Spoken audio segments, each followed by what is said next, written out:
আসসালামু আলাইকুম। আশা করি সকলেই ভালো আছেন। আলহামদুলিল্লাহ আমিও বেশ ভালো আছি।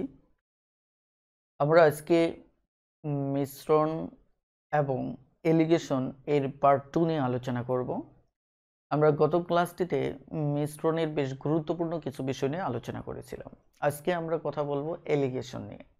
এলিগেশন কনসেপ্টের ব্যাপারে আমি বলেছিলাম যে এটি এমন একটি কনসেপ্ট যে কনসেপ্টের উপর ভিত্তি করে আপনি মাত্র কয়েক সেকেন্ডে যেকোনো মানে এই ক্যাটাগরিভুক্ত প্রায় জটিল কিছু অঙ্কের সমাধান করতে পারবেন। এই কারণে আমি মনে করি এই মেথডটি আমাদের প্রত্যেকেরই বোঝা উচিত। কারণ মনে রাখবেন সময়ের সাথে সাথে আমাদের কম্পিটিটিভ পরীক্ষাগুলো অনেক বেশি জটিল থেকে জটিলতর হচ্ছে। এই জটিল থেকে জটিলতর পরীক্ষাগুলোতে আমাদের একদম রুট লেভেলের বেসিক নিয়ে কোনো কাজ হবে না। সো আমাদের বেসিকটাকে স্ট্রং করতে হবে। আর স্ট্রং করার ক্ষেত্রে আমাদের পাশাপাশি আরও কিছু বিষয় মাথায় রাখতে হবে, যাতে করে যে আমরা বেসিকের বাহিরে গিয়েও কিছু কৌশল আয়ত্ত করতে পারি, যে কৌশলগুলো আমাদেরকে ফাস্টার ম্যাথ করতে সহযোগিতা করবে। আশা করি আমি বিষয়টি বোঝাতে পেরেছি। আমরা আজকের ক্লাসটি শুরু করব সরাসরি গণিত দিয়ে, অর্থাৎ আমাদের আজকের প্রথম গণিতটি থাকবে 23 নম্বর গণিতটি। চলুন সরাসরি 23 নম্বর গণিতটি আমরা একটু দেখে নিই। 23 নম্বর গণিতটিতে কি বলা হচ্ছে? এখানে বলা হচ্ছে 250 টাকা কেজি দরের চায়ের সাথে, অর্থাৎ এখানে এক প্রকার চা হচ্ছে 250 টাকা, অর্থাৎ এত টাকা দরে, তার মানে 1 কেজি চায়ের দাম হচ্ছে 250 টাকা। এই চায়ের সাথে আমাদের 300 টাকা কেজি দরের 300 টাকা কেজি দরের আরেক প্রকার চা, এই দু প্রকার চাকে যদি আমরা মিশ্রিত করি এবং মিশ্রিত করার পর আমাদের যে নতুন যে মিশ্রণটা তৈরি হবে সেই চাটা বিক্রি হবে 270 টাকা। কত? 270 টাকা।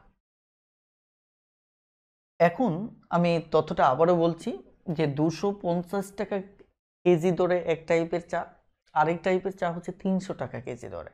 ধরেন একজন দোকানদার কি করলো, এখান থেকে কিছু চা ওখান থেকে কিছু চা মেশানোর পর ওটা 270 টাকায় তিনি কি করলেন, বিক্রি করলেন, অর্থাৎ এটা মিশ্রিত চাটা দাঁড়ালো 270 টাকা। এখন বিষয়টা হচ্ছে যে এই 250 টাকার চা 300 টাকার চা, এটা কি অনুপাতে, অর্থাৎ এটা থেকে কত ভাগ নিতে হবে, এটা থেকে কত ভাগ নিতে হবে, কি অনুপাতে মিশ্রিত করলে প্রতি কেজি মিশ্রিত চায়ের দাম হবে 270 টাকা। অর্থাৎ আপনাকে এমনভাবে মিশ্রিত করতে হবে যাতে এই মিশ্রিত চায়ের দামটা 270 টাকা কেজি হয়। বেশ চমৎকার একটা বিষয়। এখন এই জায়গায় এই টাইপের অঙ্কগুলোকে আমরা এলিগেশন দিয়ে করি। তো এলিগেশনের ক্ষেত্রে তাহলে আমাদের একটা কনসেপ্ট জানতে হবে। কনসেপ্টটা আমি আগে ক্লিয়ার করে নিচ্ছি। সেটি হচ্ছে, ধরুন এখানে আমার একটা ভ্যালু দেওয়া আছে, রাইট?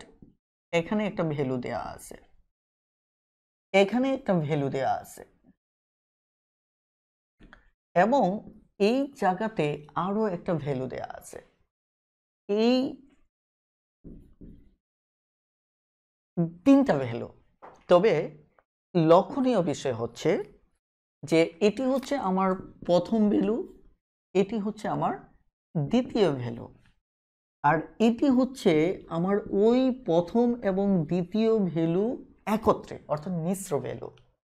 আমাদের যখন এই তিন টাইপের তথ্য থাকবে, প্রথমে একটা ভ্যালু দেয়া থাকবে, দ্বিতীয়ত একটা ভ্যালু দেয়া থাকবে, এবং এই দুটো ভ্যালু মিলে একটা মিশ্র ভ্যালু দেয়া থাকবে। অর্থাৎ এরকম কনসেপ্ট থেকে আমরা মূলত কি করব, আমরা স্বাভাবিকভাবে এলিগেশনে এই সমস্যাগুলো সমাধান করব। ঠিক আছে? তাহলে আমি যদি এটা প্রতীকীভাবে নেই, যেমন আমি ধরে নিলাম প্রথম ভ্যালুটা আমার যদি x হয় এবং দ্বিতীয় ভ্যালুটা যদি আমার কি হয়, y হয়, এবং মাঝখানে যে মিডলে যে এটা যদি আমার m হয়, তাই কিনা? তাহলে ঠিক এই কনসেপ্টটা দাঁড়াচ্ছে। তো এরকম ক্ষেত্রে আমরা মূলত কিভাবে সমস্যাটির সমাধান করব? প্রথমত হচ্ছে লক্ষ্য করুন, এখানে সমস্যাটার প্যাটার্নটা হচ্ছে এরকম যে ধরুন m মাইনাস ওয়াই, এটা থেকে এটা বিয়োগ করবেন, তারপর এখানে x মাইনাস এম, এটা থেকে এটা বিয়োগ করবেন। অর্থাৎ আমাদের প্রথমত এই আর আর বিয়োগ করে নিতে হবে। এখন একটা বিষয় মাথায় রাখুন, সেটা হচ্ছে আমি এখানে যে m থেকে y বিক্রি করলাম, বিয়োগ করলাম, এখানে x থেকে m বিক্রি করলাম, মানে বিয়োগ করলাম, বিষয়টা কিন্তু এমন কিছু না। বিষয়টা হচ্ছে বড়টা থেকে ছোটটা বিয়োগ করবেন, সবসময় বড়টা থেকে ছোটটা বিয়োগ করবেন। যেমন আমি যদি এখানে কনসেপ্টটিকে যদি পুরোপুরি দাঁড় করাই, এখানে কনসেপ্টটিকে যদি পুরোপুরি দাঁড় করাই তাহলে এমনটা হচ্ছে, দেখেন এখানে বড় হচ্ছে 300 আর এটি হচ্ছে আমার 270। তার মানে কি বড়টা থেকে আমি ছোটটা বিয়োগ করলাম, আর এখানে আমার এটি বড় এটি ছোট, তার মানে 270 থেকে আমি বিয়োগ করব 250। ঠিক আছে, এই কাজটা আমাকে প্রথমত করতে হবে। করার পর তারপর যে রেজাল্টটা আসবে এই রেজাল্টটা আমার দু জায়গায় আমি নামিয়ে নেব। এখানে আসতেছে আমার কত 30, এখানে আসতেছে আমার কত 20, রাইট? এখন এই রেজাল্টটা আসার পর একে অনুপাত আকারে সাজাবো কিভাবে? যে ধরে নিই যে আমাদের অনুপাতটা হচ্ছে 30 ইস টু কত 20, 30 আর এখানে 20, এই অনুপাত। অনুপাত আকারে সাজানোর পর যদি ছোট করা যায় ছোট করে নেব, যেমন 10 দিয়ে ভাগ করলে 3:2 হবে। তাহলে এটি হচ্ছে আমার ওই প্রশ্নের উত্তর যেখানে জানতে চাওয়া হয়েছিল এটি আর এটি কি অনুপাতে, মানে এই অনুপাতে মিশালে তাহলে আমার মিশ্রিত যে চাটা হবে এটার মূল্য হবে 270 টাকা। এখন একটা জিনিস খেয়াল করে দেখেন যে এই যে আমার 3:2 অনুপাতে আমি মিশালাম, তার মানে এর মানে বোঝা যাচ্ছে 3 ভাগ হচ্ছে আমার 250 টাকা দরে, আর এখানে 2 ভাগ হচ্ছে আমার কত 300 টাকা। সবসময় মনে রাখতে হবে যে প্রথম অনুপাতটা এই আইডিয়াটাকে ধারণ করবে, অর্থাৎ এই প্রথম টাইপ এই 250 টাকা দরের চা হচ্ছে প্রথম 3 ভাগ, আর 300 টাকা দরের চা হচ্ছে পরের 2 ভাগ, অর্থাৎ বামেরটা বামে ডানেরটা ডানে। এভাবে মূলত আমরা মিশ্রণটাকে তৈরি করব। ক্লিয়ার? তার মানে স্বাভাবিকভাবে এই দুটোর বিয়োগফল, এই দুটোর বিয়োগফলকে আমরা অনুপাত করলে আমাদের অঙ্ক হয়ে যাচ্ছে। তো এই জায়গা থেকে দেখুন আমাদের উত্তর হচ্ছে 3:2। আমি আইডিয়াটাকে আরো ক্লিয়ার করার জন্য আরো 1-2টো অঙ্ক করব, এবং পর্যায়ক্রমে এখানে কিছু জটিলতর বিষয় আছে যেগুলো আমি স্টেপ বাই স্টেপ কে ব্যাখ্যা করতে থাকবো। তো সঙ্গেই থাকুন, দেখা যাক আমরা পরবর্তী অঙ্কে কি পাচ্ছি। আমাদের 24 নম্বর অঙ্কটি নিয়ে কথা বলা যাক।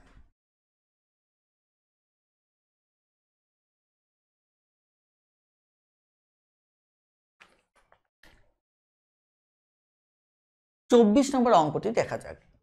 এখানে বলা হচ্ছে এক মুদির ব্যবসায়ী প্রতি কেজি 15 টাকা, প্রতি কেজি 15 টাকা এবং 20 টাকা দরের 20 টাকা দরের দুই ধরনের ডাল কি অনুপাতে মেশালে আমার মিশ্রিত ডাল প্রতি কেজি 16 টাকা 50 পয়সা হবে? ওকে, এত টাকা হবে। অর্থাৎ তাহলে আমার অনুপাতটা বের করতে হবে। এই টাইপের অঙ্কের ক্ষেত্রে আমরা সরাসরি কনসেপ্টটা দাঁড় করিয়ে ফেলতে পারি। সেটি কি? এখানে 20 থেকে যদি আমি 16.5 বাদ দেই তাহলে 20 থেকে 16 গেলে কত থাকে আমার 4, আরো 5 গেলে 3.5, আর যদি আমি 16.5 থেকে আমি যদি 15 বাদ দিই তাহলে আমার থাকবে কত 13। ঠিক আছে, এবার আমরা যদি একে অনুপাত করি, অনুপাত করলে আমার কত হবে? এখানে হবে আমার স্বাভাবিকভাবে যদি আমি চিন্তা করি যে এটা তো ভগ্নাংশ অবস্থায় আছে, আমরা অনুপাতটাকে পূর্ণ সংখ্যায় নেব। কিসে নেব? পূর্ণ সংখ্যায় নেব। তাহলে পূর্ণ সংখ্যায় যদি নেই তাহলে 2 দ্বারা যদি গুণ করে এটা 3.5 হবে 7 আর এটা 1.5 হবে 3। তার মানে কি এই হচ্ছে আমাদের অনুপাত, যে এই অনুপাতে যদি আমরা মিশাই, অর্থাৎ এটা যদি আমরা 15 টাকার দরেরটা 7 ভাগ নেই এবং 20 টাকার দরেরটা আমরা যদি 3 ভাগ নেই, তাহলে যে মিশ্রিত যে ডালটা হবে সেটা 16.5 টাকা করে হবে। এটা একটি কনসেপ্ট। আর এখানে আরেকটা কনসেপ্ট আমি আপনাদের সাথে শেয়ার করি, সেটা হচ্ছে যদি কখনো এই কনসেপ্টটা থাকে যে টাকা এবং পয়সা দুটো যদি একসাথে থাকে, তাহলে আপনি এক কাজ করে নিতে পারেন, এখানে এই এককটাকে পয়সায় রূপান্তর করে নিতে পারেন যদি আপনার কাছে ভগ্নাংশের যোগ বিয়োগ জটিল মনে হয়। এখানে সবচেয়ে সিরিয়াস একটা বিষয় মনে রাখতে হবে যে প্রদত্ত তথ্যগুলোর একক সবসময় একই হতে হবে। একক সবসময় কি হতে হবে? সেম হতে হবে। এটা হচ্ছে সবচেয়ে গুরুত্বপূর্ণ শর্ত। অর্থাৎ এখানে এটি টাকা আছে, এটাও টাকা আছে, এটাও টাকা আছে, মানে সবকটা টাকা হতে হবে। এখন যদি দশমিক তুলতে গিয়ে 100 দ্বারা গুণ করে এটাকে পয়সা করেন, তাহলে সবকটা পয়সা হতে হবে। কথাটা ক্লিয়ার? যেমন ব্যাপারটা আমি আপনাদের আরেকটু ক্লিয়ার করি। যেমন এই জায়গায় আমি যদি 16.5কে 100 দ্বারা গুণ করি, আমি এখানে একটু দেখাচ্ছি, 16.5কে 100 দ্বারা গুণ করলে 1650 হচ্ছে। তাহলে 15কে যদি তাহলে একই সাথে পয়সা বানাতে হবে, তাহলে এটি হচ্ছে 1500। 20কে একই সাথে 100 দ্বারা গুণ করতে হবে, এটি হচ্ছে আমার 2000। এবার আমি ইতি না লিখে এই তথ্যগুলো দিয়ে যদি অঙ্কটা করি, প্রথম হচ্ছে আমার 1500, তারপরে হচ্ছে আমার 2000, এগুলো কিন্তু সব পয়সায়, এবং মাঝখানে যেটা হলো এটা 1650 হলো। এবার আমরা যদি হিসাব করি 2000 থেকে 1650 যদি চলে যায়, তাহলে আমার কত হচ্ছে 350, এবং 1650 থেকে যদি আমার 1500 চলে যায়, তাহলে এটি হচ্ছে 150। এবার যদি আমরা কাটাকাটি করি, 0 0 কাটা, আমরা যদি 5 দিয়ে কাটি, তাহলে এখানে থাকবে 7, এখানে হবে কত 3। সরাসরি উত্তর পেয়ে গেলাম।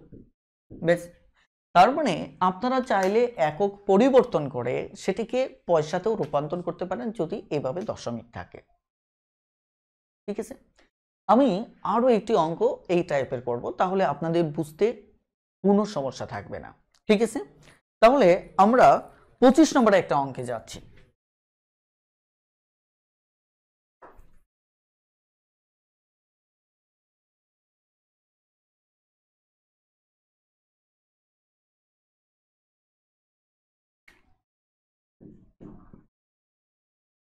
পঁচিশ নম্বর অঙ্কে কি বলা হচ্ছে? 25 নম্বর অঙ্কে বলা হচ্ছে 7 টাকা 20 পয়সা, অর্থাৎ এত টাকা প্রতি কেজি মূল্যের চাল কি অনুপাতে 5 টাকা 70 টাকা প্রতি কেজি মূল্যের সাথে মেশালে 6 টাকা 30 পয়সা প্রতি কেজি মূল্যের মিশ্রণ পাওয়া যাবে। দেখেন, এখানে প্রথমত হচ্ছে 7 টাকা 20 পয়সা, রাইট? তারপর বলা হচ্ছে 5 টাকা 70 পয়সা। তাহলে ফাইনালি বলছে কি অনুপাতে মেশালে 6 টাকা 30 কেজি 30 টাকা প্রতি কেজি মূল্যের মিশ্রণ পাওয়া যাবে, 6 টাকা 30 পয়সা। তো স্বাভাবিকভাবেই সব কয়টাই যেহেতু আমাদের দশমিক ভগ্নাংশ, আমরা এখানে এইভাবে ডিরেক্টলি হিসাব না করে আমরা কি পয়সায় রূপান্তর করে নেব, সেটি আমাদের জন্য সহজ হবে। যেমন আমি যদি বিষয়টা এভাবে চিন্তা করি, দশমিক সবকটা 2 ঘর পর, তার মানে ডিরেক্টলি দশমিক তুলে দিতে পারি, পয়সাই হবে। কারণ আমরা জানি যে 7.2 এর সাথে 100 গুণ করলে সেটা পয়সা হবে, আর 2 ঘর যেহেতু, তার মানে প্রত্যেকের সাথে 100 গুণ করলে আমার দশমিক উঠে যাবে। ব্যাস, তাহলে খুব সহজেই চলে আসলো। এবার আমরা যে কাজটা করতে পারি সেটা হচ্ছে এখানে আমরা পর্যায়ক্রমে যদি বিয়োগ করে, যেমন এখানে 630 থেকে যদি 570 বিয়োগ করেন, তাহলে 0 গেলে 0, আর এখানে আমাদের 13 থেকে যদি 7 চলে যায়, তাহলে আমার কত থাকে 6, তাহলে হাতের 1 6, তার মানে আমার কত 60, তাই কিনা? এবার 720 থেকে যদি 630 আমি বিয়োগ করি, কারণ বড়টা থেকে ছোটটা বিয়োগ করতে হবে, তাহলে এখানে আমার আসবে কত 630 থেকে 700 হতে গেলে 70, আর 20 আমার কত 90। তাহলে 0 0 যদি কাটি আর 3 দিয়ে যদি কাটি, তাহলে 3 দুগুণে 6, 3 তিরিকে 9। 3 তিরিকে 9, অর্থাৎ এই অনুপাতে মিশালে আমাদেরকে মিশ্রিত যে আমাদের চালটা হবে সেটা 6 টাকা 30 পয়সায় আমরা কি করতে পারবো, আমরা মানে এটা ভ্যালুটা আমরা 6 টাকা 30 পয়সা পাবো, মিশ্র ভ্যালুটা। ক্লিয়ার? এবার আমরা 26 নম্বর অঙ্কটি দেখব। 26 নম্বর অঙ্কে কি বলা হচ্ছে, এখানে বলা হচ্ছে যে প্রতি লিটার 12 টাকার মূল্যের দুধের সাথে, অর্থাৎ 12 টাকা মূল্যের দুধের সাথে কি অনুপাতে জল মিশালে, অর্থাৎ আমার এখানে জল এবং দুধ এই দুটি অপশন, যে আমার যে দুধ রয়েছে সেটা 12 টাকা প্রতি লিটার, 12 টাকা প্রতি লিটার, এর সাথে জল মেশাবেন। মিশানোর পর দেখা যায় প্রাপ্ত মিশ্রণের প্রতি লিটারের দাম 8 টাকা হবে। অর্থাৎ আমরা এই 12 টাকা দুধের সাথে প্রতি কেজি প্রতি লিটার এর সাথে কি পরিমাণ জল যদি আমরা মিশাই, তাহলে আমাদের যে নতুন যে অনুপাতটা হবে এটি হচ্ছে কত হবে, 8 টাকা হবে। এখন প্রশ্নটা হচ্ছে যে আমরা দুধ প্রতি কেজি 12 টাকা ধরে মিশালাম, ইটস ওকে, কিন্তু আমাদের জলের তো কোনো ভ্যালু নেই। অর্থাৎ যখন গোয়ালা তার দুধের জল মেশান তখন এটি কিন্তু ফ্রিতেই মেশান। তাহলে সেক্ষেত্রে সবসময় মনে রাখবেন যে জলের ভ্যালু হবে আমার 0 এবং সেটা শুরুতে লিখবেন। তাহলে আমরা দেখতে পেলাম দুধের সাথে যখন জল মেশাবো তখন জলের ভ্যালু হচ্ছে 0 এবং সেটি আমরা শুরুতে লিখব। এবার আমরা যথারীতি পূর্বের নিয়মটাতে ফেরত যাব। তাহলে 12 থেকে 8 চলে গেলে আমাদের কত, 4, এবং 8 থেকে 0 চলে গেলে আমাদের 8। তাহলে অনুপাত যদি হয় তাহলে 1:2, এটি হচ্ছে আমাদের অঙ্ক। আমরা মেথডটিকে বোঝার জন্য আরো একটি অঙ্ক করব, সেটি হচ্ছে 27 নাম্বার।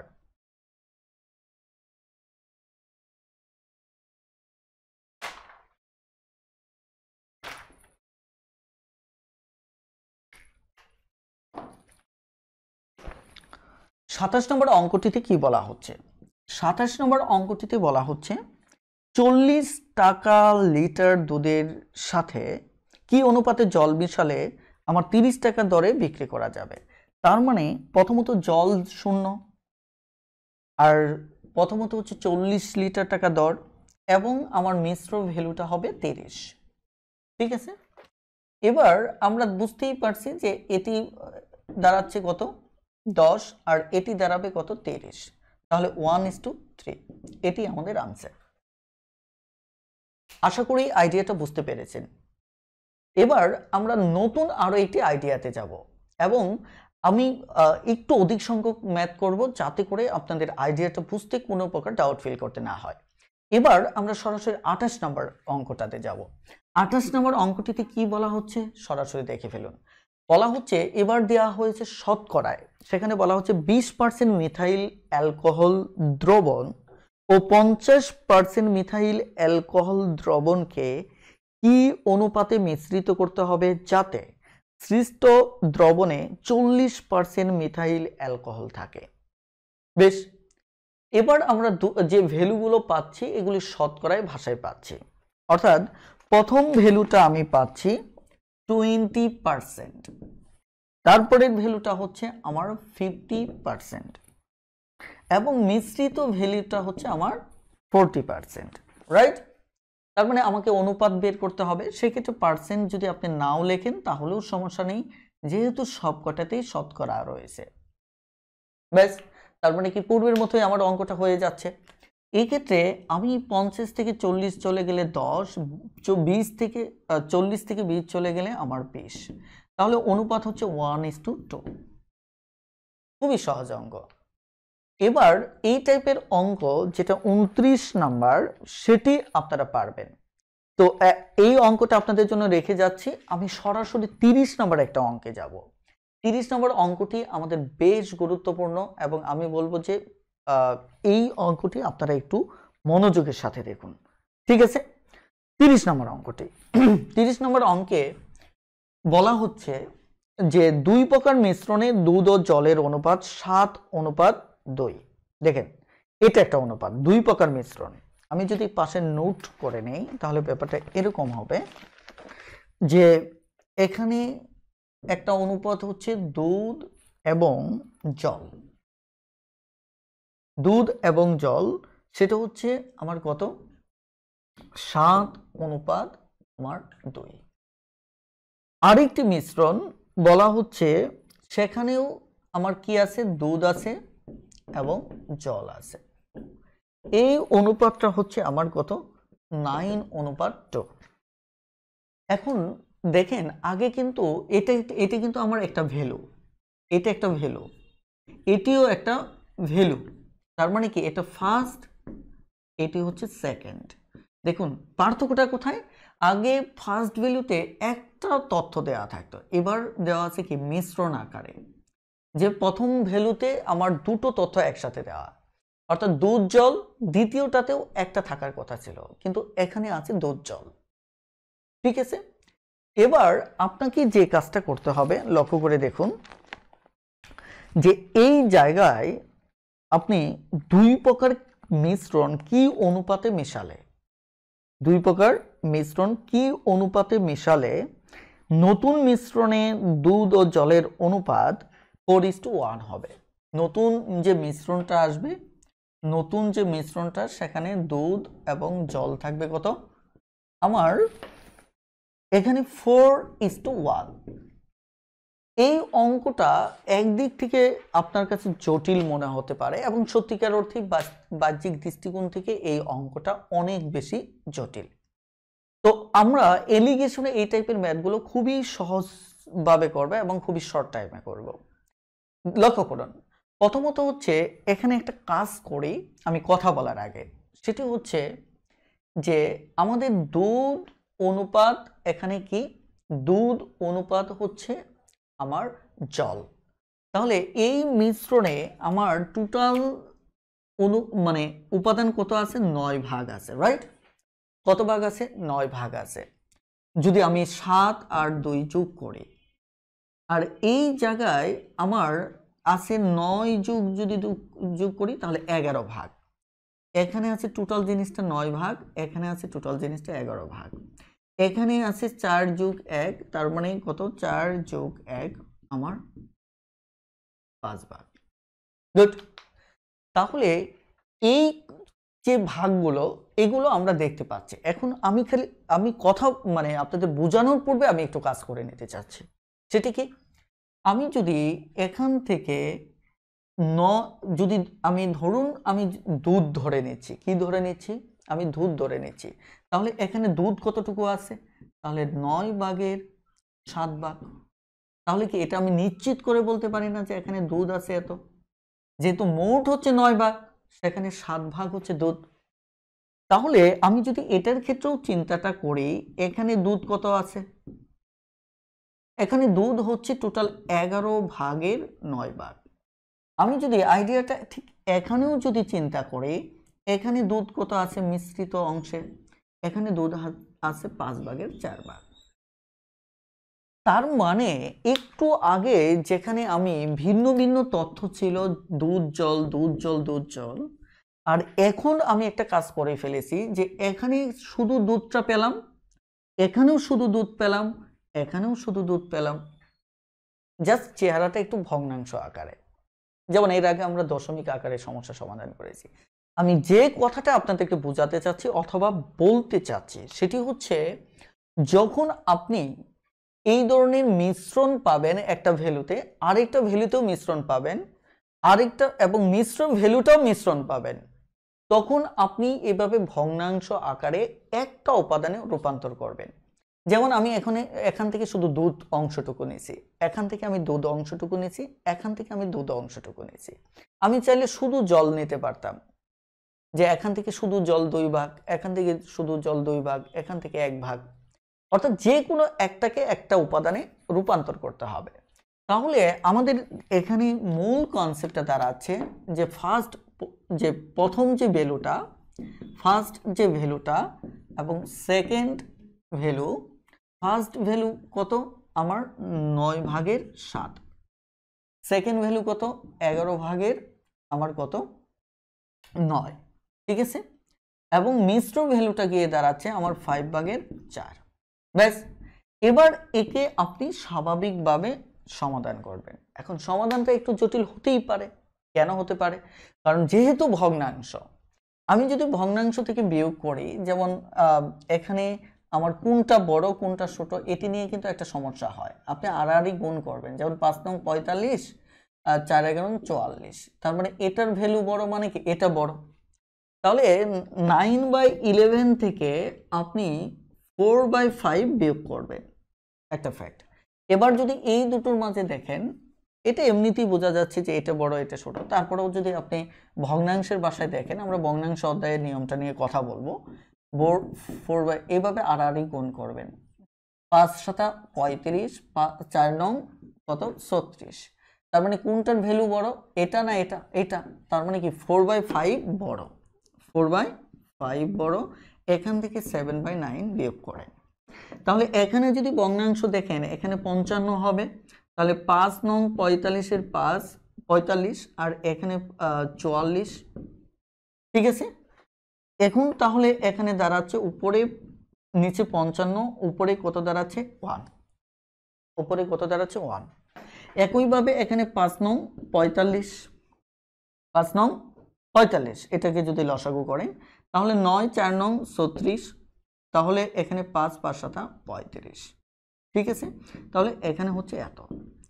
তার মানে আলটিমেট আমরা কিন্তু এখান থেকে বুঝতেছি যে স্বাভাবিকভাবে আমাদের এখানে উপরে যেহেতু দুটোই হর এক, তার মানে আমরা 55 আর এখানে কত লিখতে পারি, মানে এটাকে যদি উল্টিয়ে লিখি, মানে যেহেতু আমরা এটাকে অনুপাত আকারে লিখব, অনুপাত আকারে যদি লিখি 1/15:1/45, আমরা জানি ভগ্নাংশকে উল্টিয়ে দিলে আমরা অনুপাতটা পেয়ে যাব সাধারণ সংখ্যার, তাই কিনা?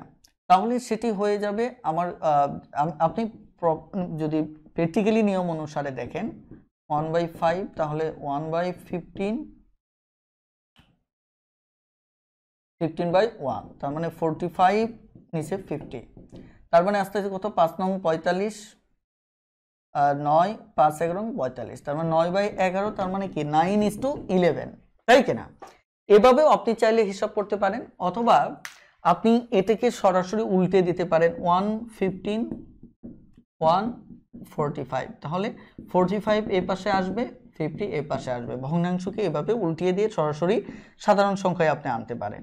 তাহলে 5 নং 45 5 11 এত, তার মানে এটি উত্তর। আপনি চাইলে এভাবে অঙ্কটা সমাধান করতে পারেন, খুবই সহজ। এখন একটু খেয়াল করে দেখেন যে এই কনসেপ্টটাকে আপনি অন্যভাবেও চিন্তা করতে পারেন। কিভাবে আমি বলছি, সেটা হচ্ছে আপনি ভগ্নাংশকে তুলে দিতে পারেন। কিভাবে তুলে দিতে পারেন আমি একটু বলছি। আমরা এখানে 3টা ভগ্নাংশ পেয়েছিলাম, 3টা ভগ্নাংশ আমরা একটু দেখি, সেক্ষেত্রে হিসাবটা সহজ হলে ভালো হয়। দেখেন একটা ভগ্নাংশ ছিল কত আমাদের 9/11, এটা first value, sorry second value, আর একটা ফার্স্ট ভ্যালু ছিল 7/9, তারপর 9/11, তারপর ছিল 4/5। আপনি একটা কাজ করবেন, এটার হরগুলোকে আপনি উৎপাদকে বিশ্লেষণ মানে লসাগু করে নেবেন। লসাগু করে যদি নেন তাহলে স্বাভাবিকভাবে এখানে কত দাঁড়াচ্ছে, একবারও যাচ্ছে না, তার মানে 5 11 55 9, তাহলে 5 নং 45-এর 5 হাতের 4, 5 নং 45 আর 4 হচ্ছে কত 49, 495, 495। এবার খেয়াল করে দেখেন, অর্থাৎ আমরা সরাসরি সবকটাকে গুণ করে নিলাম, তাই না? যেহেতু আমাদের এখানে কোনো লসাগু নেই, অর্থাৎ যাচ্ছে না, তার মানে আমার এখানে লসাগু হচ্ছে 495। এবার যে কাজটা করবেন সেটা হচ্ছে এই যে এটার সাথে 495 গুণ করে নেন, গুণ করে নিয়ে এটা দিয়ে যদি কাটেন তাহলে হবে কত 55, 55 যদি হয় তাহলে 5 7 35-এর 5, 5 7 35 আর 3 হচ্ছে আমার কত 38, তাহলে এটা হচ্ছে 385। আমি কালার ইউজ করি তাহলে পার্থক্যটা বুঝতে পারবেন। দেখেন তারপর এটার সাথে আপনি কি করবেন, এই যেটা লসাগু করে পেলেন এটা গুণ করবেন, তাহলে 11 দিয়ে কাটলে আমার হবে 45, তাহলে 45 যদি হয় তাহলে 5 নং 45-এর 5, 4 নং 36 আর 4 হচ্ছে কত 40। তাহলে আপনি পাচ্ছেন কত 405। আরেকটা হচ্ছে এটা রইলো, তাই না? এটার সাথে আপনি 495 গুণ করেন, 495 গুণ করেন। মেথড জানা থাকা ভালো, আপনাকে যে সব জানতে হবে বিষয়টা এমন না, জানা থাকা ভালো। 99, 4 নং 36-এর 6, 4 নং 36 আর 3 হচ্ছে 39। ঠিক আছে, এই যে 396 আপনি পেলেন, তাহলে দেখেন এবার কিন্তু আপনার ভগ্নাংশ থাকলো না। এখানে 385 প্রথম ভ্যালু, দ্বিতীয় ভ্যালু 405, মিশ্র ভ্যালুটা হচ্ছে আমার কত 396।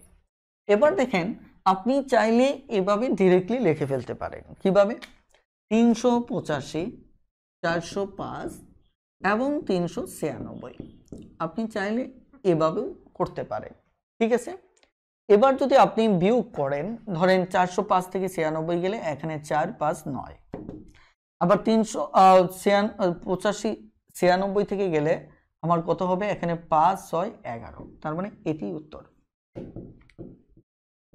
অর্থাৎ এই মেথডে যে বিষয়টা আমি বলেছি সেটা হচ্ছে যখন ভগ্নাংশ আসবে তখন এই হরগুলোর লসাগু দ্বারা যদি এদেরকে গুণ করেন তাহলে ভগ্নাংশ উঠে যায়।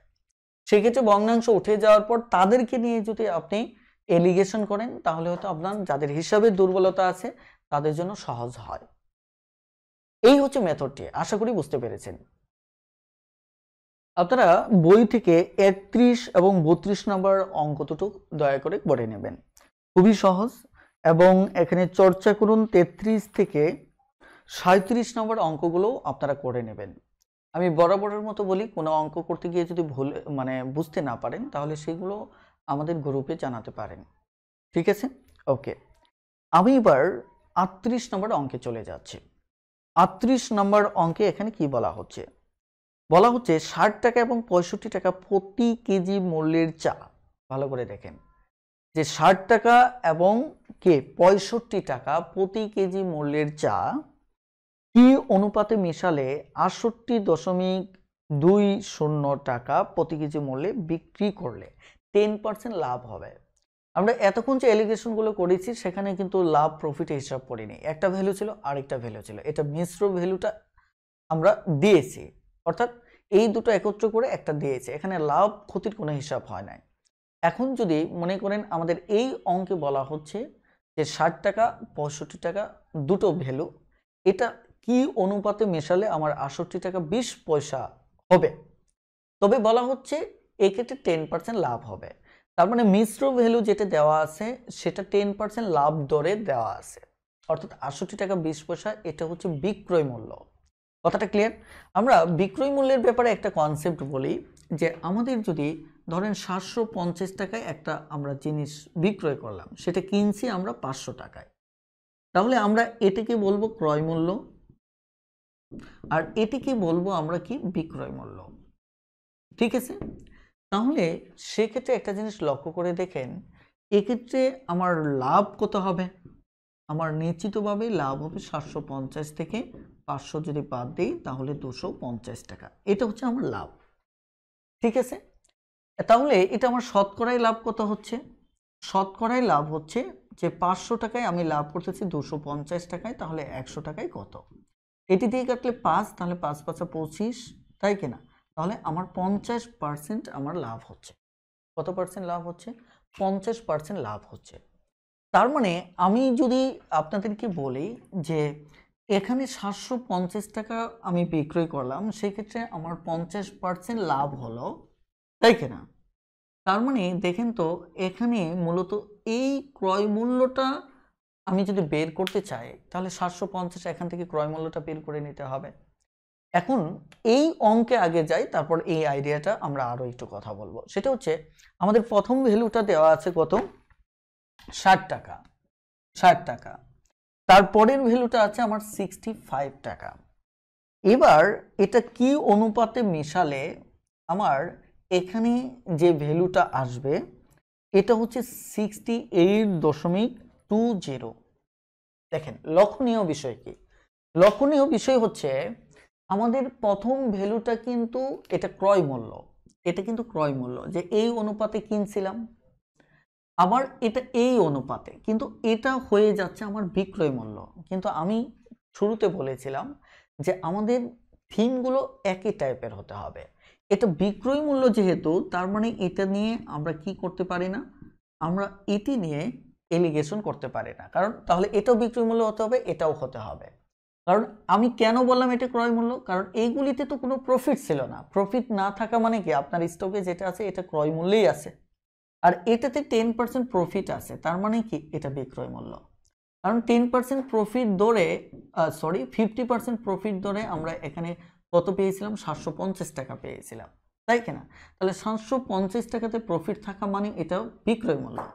তার মানে এখান থেকে আমি যদি এই অঙ্কটা করতে চাই, তাহলে এটাকে ক্রয় মূল্যে আনতে হবে। এটাকে কি করতে হবে, ক্রয় মূল্যে আনতে হবে। যেমন আমরা যদি এই 750 আর 50% এই দুটো তথ্য দিয়ে বলি যে এদের ক্রয় মূল্য কত, তাহলে বের করার নিয়ম হচ্ছে যে আমাদের এখানে ভালো করে খেয়াল করে দেখেন যে এখানে আমরা যদি জাস্ট ক্রয় মূল্যটা বের করে আনতে চাই, তাই কিনা, তাহলে আমাদের এখানে 150 টাকা বিক্রয় এবং 100 টাকা হচ্ছে আমার ক্রয়। 50% মানে কি, 150 টাকা জিনিসটা বিক্রি করছি, 100 টাকা ক্রয় মূল্য ছিল, এটি 50%। তাহলে ব্যাপারটা হচ্ছে এরকম যে 150 টাকা জিনিসটা তখন ক্রয় মূল্য ছিল 100, তাহলে আমার যদি 750 টাকা হয়, এই ক্ষেত্রে আমি 5 বার কাটলে আমার কথা হচ্ছে 500। এটা হচ্ছে আমার ক্রয় মূল্য। এখন অনেকে প্রশ্ন করতে পারেন যারা লাভ ক্ষতির অঙ্ক করেননি, যে এটা ক্রয় মূল্য কিভাবে বের করলেন। সেটি আপনি এই মুহূর্তে যদি বুঝতে না চান, না বুঝলেও হবে, শুধু এটা মনে রাখবেন 50% লাভে 150 টাকা বিক্রয় মূল্যে ক্রয় মূল্য হচ্ছে 100 টাকা, 1 টাকা বিক্রয় মূল্য কত এবং 750 টাকা বিক্রয় মূল্য হলে ক্রয় মূল্য কত, এভাবে ঐকিক করে নেবেন। আর যারা বুঝেন তারা জানেন যে আমরা যেটি বের করব ওই পার্সেন্টেজ থেকে ওটাকে উপরে রাখবো, তার মানে আমরা ক্রয় মূল্য, এখান থেকে ক্রয় মূল্য বের করতে চাচ্ছি, তাহলে এই তথ্যের আলোকে ক্রয় মূল্য এটা, ক্রয় মূল্য উপরে রাখবো, তাহলে অপর তথ্যটা নিচে রাখবো এবং যে তথ্যটা দেওয়া আছে ওটা গুণ করবো। It's okay. এবার আসেন, তাহলে আমরা এখান থেকে আগে ক্রয় মূল্যটা বের করে নেব। তাহলে ক্রয় মূল্য যদি আমরা বের করতে চাই, তাহলে আমাদের 10% লাভে বলছে, কি বলছে, 10% লাভে। তাহলে 10% লাভ মানে এখানে 110 টাকা বিক্রয় মূল্য, 100 টাকা হচ্ছে ক্রয় মূল্য, তাহলে উপরে 100 হবে, নিচে 110 হবে, আর আছে কত, 68.20, তাই কিনা? এবার তাহলে আপনি কাটাকাটি করেন, কাটাকাটি করলে কি হবে, প্রথমত হচ্ছে আপনি এটা যদি গুণ করেন তাহলে 6820 হবে, এটা হচ্ছে সহজ কথা, দশমিক উঠে যাবে। এটা যদি কাটাকাটি করেন, তাহলে 6 দিয়ে যদি এটা কাটেন তাহলে 66 হবে, থাকে 2, তাহলে 22, 11 দুগুণে 22, তাহলে ক্রয় মূল্য হচ্ছে কত, 62। তাহলে সরাসরি এই জায়গাটায় আপনাকে 62 লিখতে হবে, বেশ। তাহলে সব কটা আইডিয়া আমার সেম হয়ে গেল। যদি 62 হয় তাহলে 65 থেকে 3 চলে গেলে আমার 3, 62 চলে গেলে 3, 62 থেকে 6 যদি 60 চলে যায় তাহলে থাকে 2। তাহলে এটি হচ্ছে আমাদের উত্তর। ওকে, এবার ভালো করে খেয়াল করে দেখেন যে আমরা এই জায়গাতে আরো একটি অঙ্ক করি, তাহলে ইনশাল্লাহ আমাদের আইডিয়াটা ক্লিয়ার হবে।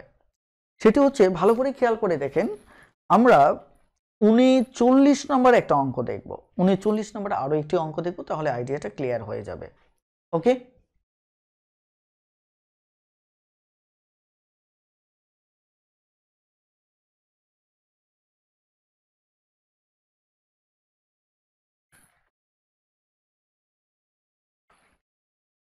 উনচল্লিশ নম্বর অঙ্ক, আকাশ প্রতি কেজি 50 টাকা এবং 60 টাকা দরের 2 ধরনের চাল কি অনুপাতে মিশালে প্রতি কেজি 70 টাকা মূল্যে বিক্রি করলে 20% লাভ হবে। সেম, তাহলে মিশ্র ভ্যালুটাকে আমাদের কি ক্রয় মূল্যে নিয়ে আসতে হবে। তাহলে 50 টাকা, তারপর হচ্ছে আমার কত, 60 টাকা। এবার আমার এখানে আছে কত, 70 টাকা বিক্রয় মূল্য। তাহলে 70 টাকা যদি বিক্রয় মূল্য হয়, ক্রয় মূল্য 100 টাকা, লাভ যেহেতু কত, 20%, তাহলে 120। ঠিক আছে, 120 যদি হয় তাহলে 0 0 আমরা কেটে দেই, কেটে যদি দেই তাহলে এখানে স্বাভাবিকভাবে আমরা 3 4 12,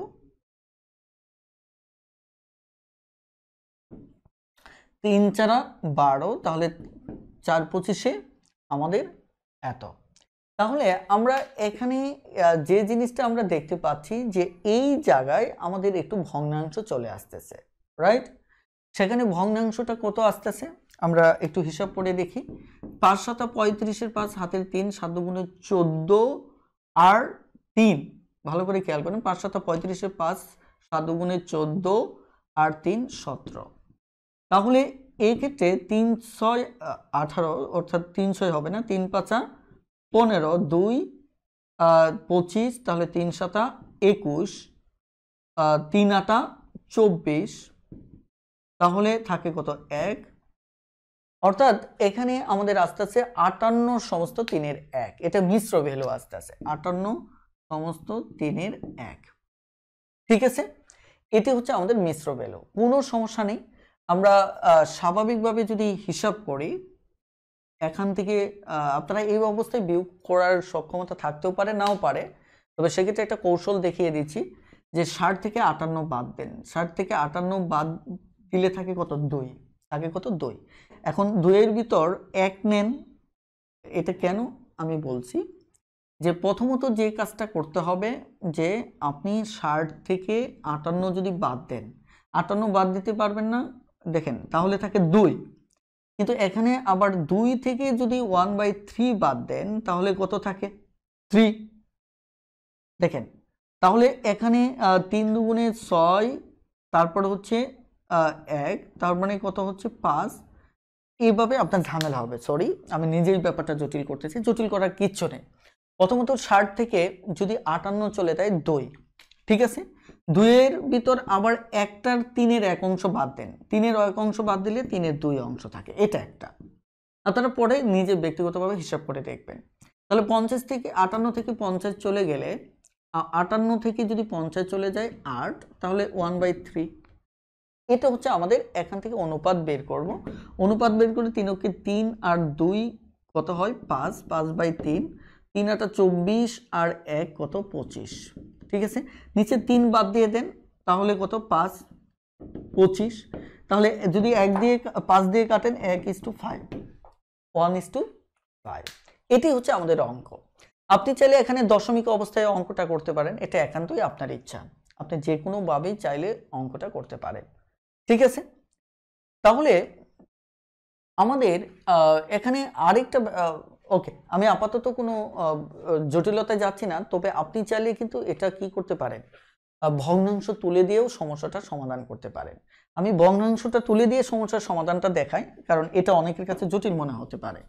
সেটি হচ্ছে এরকম, খেয়াল করে আমরা এখানে কত পেলাম 175। এই পর্যন্ত যাওয়ার দরকার নেই। 175/3।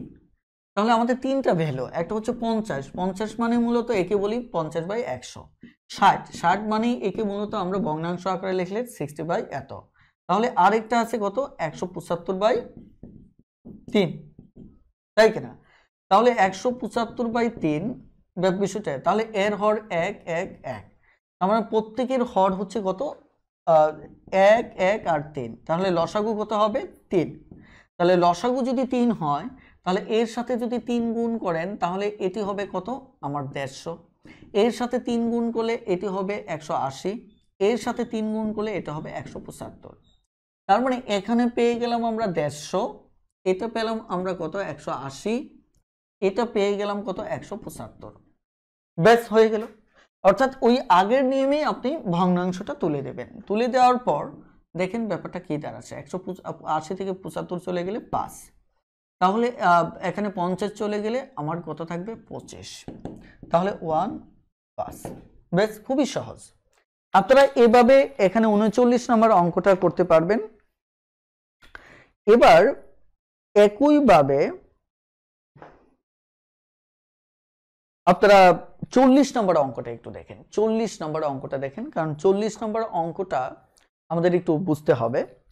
এখানে কি বলা হচ্ছে, প্রথমত হচ্ছে 40 নম্বর হচ্ছে খাঁটি সোনার সাথে কি অনুপাতে, ভালো করে শুনেন, খাঁটি সোনার সাথে কি অনুপাতে তামা মিশিয়ে খাদযুক্ত সোনা ক্রয় মূল্যে বিক্রি করলে 25% লাভ হবে।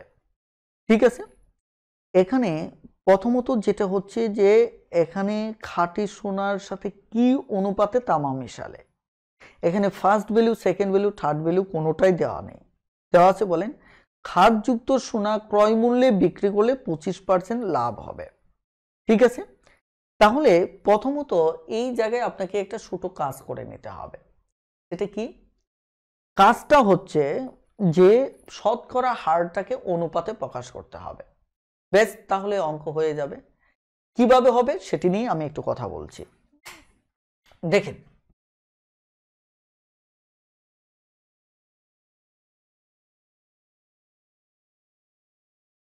প্রথমত হচ্ছে যে খাঁটি সোনার সাথে কি অনুপাতে তামা মিশিয়ে খাতযুক্ত সোনা ক্রয় মূল্যে বিক্রি করলে 25% লাভ হবে। তার মানে এখানে 25% যে লাভ হবে, তার মানে খেয়াল করে দেখেন 100 টাকার যে জিনিসটা সেটা 125 টাকায় বিক্রি করবেন। তার মানে 100 টাকা যদি সোনা হয় তাহলে ওই অতিরিক্ত যে এখানে 25 টাকা আছে, এই 25 টাকাটা কিন্তু আপনার কি তামা। 25 টাকাটা কি তামা। কথাটা ক্লিয়ার? এই বিষয়টাই আপনাকে একটু ভালো করে বুঝতে হবে। এই বিষয়টা বুঝতে পারলেই হয়ে যাবে। তার মানে এখানে একটা জিনিস বোঝা যাচ্ছে যে এটা হচ্ছে 1/4, এটাকে যদি ভাঙান এভাবে 25 1/100, তাহলে এটা কি 1/4। তার মানে এখানে 1 ভাগ হচ্ছে এখানে আমার কে, এখানে কি বলে এটা চাইছে কি একটু জাস্ট মিনিট, যে কি অনুপাতে তামা মিশিয়ে খাতযুক্ত সোনা ক্রয় মূল্যে বিক্রি করলে 25% লাভ হবে, তাই কিনা? তার মানে এখানে তাহলে এটা হচ্ছে তামা, এটা হচ্ছে সোনা। কেন সোনা? কারণ একটু খেয়াল করেন এই 25% কিন্তু আমার লাভ, 25% আমার কি লাভ। এই যে এখানে তামা 25% লাভ আর সোনা হচ্ছে কত 100, তাহলে 100 আর 25 যদি আপনি অনুপাত করেন তাহলে 4:1। খেয়াল করে দেখেন 4:1। বেশ, তাহলে আমাদের অঙ্কটা হয়ে গেল। কিন্তু এখানে আপনাকে দেখতে হবে যে অনুপাতটা ভুল করা যাবে না। অনুপাতটা কোনটা আগে দিয়েছে, এটা হচ্ছে সোনা, এটা হচ্ছে আপনার তামা। ওকে, আমি লিখতে এভাবে লিখেছি কিন্তু আমাদের অঙ্কে আছে 4:1:4। ঠিক আছে, এটা হচ্ছে তামা, এটা হচ্ছে সোনা। বেশ, অঙ্কটা হয়ে গেল। খুবই সহজ অঙ্ক। তাহলে এবার 41 নম্বর অঙ্কটা আপনারা দেখবেন, একই অবস্থা। আমার মনে হয় যে এখানে বোঝানোর কিছু নেই। স্পিরিটের সাথে জল কি অনুপাতে মিশিয়ে ক্রয় মূল্যে বিক্রি করলে 20% লাভ হবে। তার মানে জাস্ট শতকরা হারটাকে অনুপাতে প্রকাশ করবেন, তাহলেই এটা আমরা বুঝতে পারবো অনুপাত কোনটা। ঠিক আছে, এখন 42 নম্বর অঙ্কটাও সেম। খাঁটি দুধের সাথে জল কি অনুপাতে মিশিয়ে মিশ্রিত দুধ ক্রয় মূল্যে বিক্রি করলে মানে 16/3 লাভ হবে। এটা হচ্ছে আপনারা এই জিনিসটা যদি খেয়াল করেন 1/6 কে যদি আপনি শতকরায় রূপান্তর করেন, তাই কিনা, তাহলে আমাদের এই পার্সেন্টেজটা আসবে কি, একটু খেয়াল করে দেখেন। আপনি 16.2/3 একে যদি শতকরা হারে ভাঙান তাহলে আমাদের 1/6 আসবে। কি আসবে? 1/6 আসবে। এটা আপনি একটু প্রমাণ করে দেখবেন, তাহলেই পেয়ে যাবেন। যেমন 3 6 18 8, 18 8, 3 3 আর 1 4, 4 এখানে হচ্ছে কত 50। ঠিক আছে, উপরে এটার পার্সেন্টেজ হচ্ছে 1/100। ঠিক আছে, এটা কাটলে এটা কত 2, তার মানে 1/6। তার মানে এই জিনিসটার সমান আমার বইতে এটাই লেখা আছে, এটা হচ্ছে 1/6। ঠিক আছে, তাহলে তো এটা বাকি বুঝতেই পারছেন যে এখানে দুধ হচ্ছে 6 ভাগ, 1 ভাগ হচ্ছে জল। আমাদের এই ছিল মূলত আজকের ক্লাসটি। আশা করি বুঝতে পেরেছেন। ইনশাআল্লাহ আমরা নেক্সট ক্লাসে এলিগেশনের বাকি অংশটুকু নিয়ে আলোচনা করব। আজকের ক্লাসটি আমাদের এই পর্যন্তই থাকলো। সবাই ভালো থাকবেন, সুস্থ থাকবেন। আল্লাহ হাফেজ। আসসালামু আলাইকুম।